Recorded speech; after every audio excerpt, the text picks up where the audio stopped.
Joining us now, Speaker of the House Mike Johnson is with us. First, in your home state, somebody believed to have been a part of October 7th arrested today? Yeah, it's really something. We know that a lot of dangerous people came over that border in the 4 years under the Biden administration. We think maybe as many as 20 million illegal aliens came in. And we know a lot of dangerous people, and they've been fanned out, spread out across the country, Sean. So this is something that we know is out there. We just don't know exactly where all of them are. A hat tip to ICE. They have been doing an extraordinary job trying to round up all these dangerous folks. But it is alarming when they capture one literally in your own backyard, in your home state or a home community, one that you represent. I'm grateful they're doing that hard work. A lot more of it yet to be done. The left has come after you all day today because you call these rallies Hate America rallies. And, you know, I just played just a small smidgen, and we could put more video up on the screen of some of the incidents that occurred over the weekend. I didn't see a lot of love in the room, but I want you to comment on that part because you're not backing down from your comments, one. And number two, what is the point of this, and why won't one Democrat, not one, speak out against these people? I played all that rhetoric.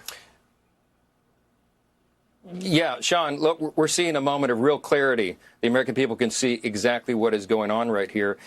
These rallies we described as the Hate America rallies because there is no better description. Look at who was involved. Chuck Schumer and the Senate Democrats went out there to participate. They stood arm in arm, side by side, with some of the most radical groups that have ever assembled on U.S. soil. They openly advertised that they were co-sponsored. They were Soros-funded, and they were co-sponsored by the Communist Party USA, the Young Communist League of New York, and all the other radical groups.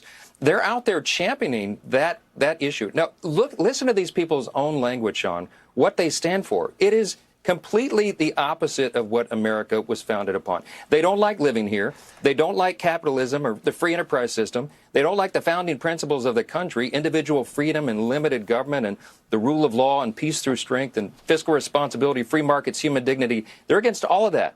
And they go out and they put out these radical messages, violent messages. They want to call for the murder of a president who's already survived 2 failed assassination attempts, and they're mocking the death of Charlie Kirk. These people can be evaluated and judged on their own actions, and I think everybody in the country can see exactly what's going on here.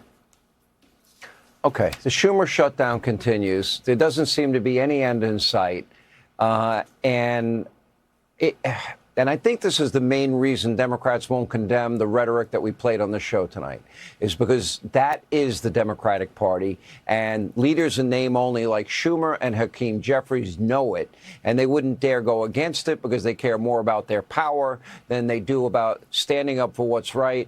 You know, the only Democrat that has any honor and dignity and intellectual honesty seems to be John Fetterman. Thoughts? You hit the nail right on the head. That's exactly what it is. Chuck Schumer and Hakeem Jeffries serve from the state of New York. Marxism is all the rage in New York City, as you've seen. And they're afraid they're going to get a challenge from their far left. Mamdani has disciples on the city council. Hakeem Jeffries is drawing a challenge, apparently, from one of those. And Chuck Schumer's afraid that AOC is going to run against him. So they've dug their heels in. They're doing what they know to be wrong. And this is a very important, speaking of the contrast, the House Republicans over a month ago passed, as you said, a clean, nonpartisan CR. Just keep the lights on, keep the government operating so troops can be paid and Border Patrol agents and veterans can get their services and young pregnant women can get all the services they need. They shut it down. They voted 12 times now. And their counterproposal, Sean, as you and I have discussed, is a dirty CR, not a clean one. It's the opposite. They want to spend $1.5 trillion new dollars. They want to give $200 billion of American taxpayer funds to illegal aliens and benefits. They want to give $500 million to the Corporation for Public Broadcasting to prop up leftist news organizations. And they want to send billions of dollars overseas for wasteful foreign spending. We're not doing that. They know we're not doing that. And this is the first time in history that any party has shut the government down over a clean, nonpartisan CR. They do not care. They're afraid of that base, and that's why all this is happening right now. Do you see an end in sight, and do you believe the incendiary rhetoric, either by their base that's not being condemned or by some of them themselves, do you believe it's created an atmosphere that what I call assassination culture? You heard one guy talking about shooting ICE agents in that tape that we played. Yeah, it's a heightened threat environment. They are spurring on this action. There are deranged people in society. When they hear leaders talking like that, it sparks action, and that's the dangerous thing. They need to call it out. They need to do a reverse 180 on all this, and we're hoping that there's just a handful. We just need 5 centrist, common sense people on the Democrat side in the Senate to do the right thing and reopen the government so that the American people are not used as pawns in this game. They are hurting real people. All right, Speaker Johnson, we appreciate you being with us tonight. Thank you. All right.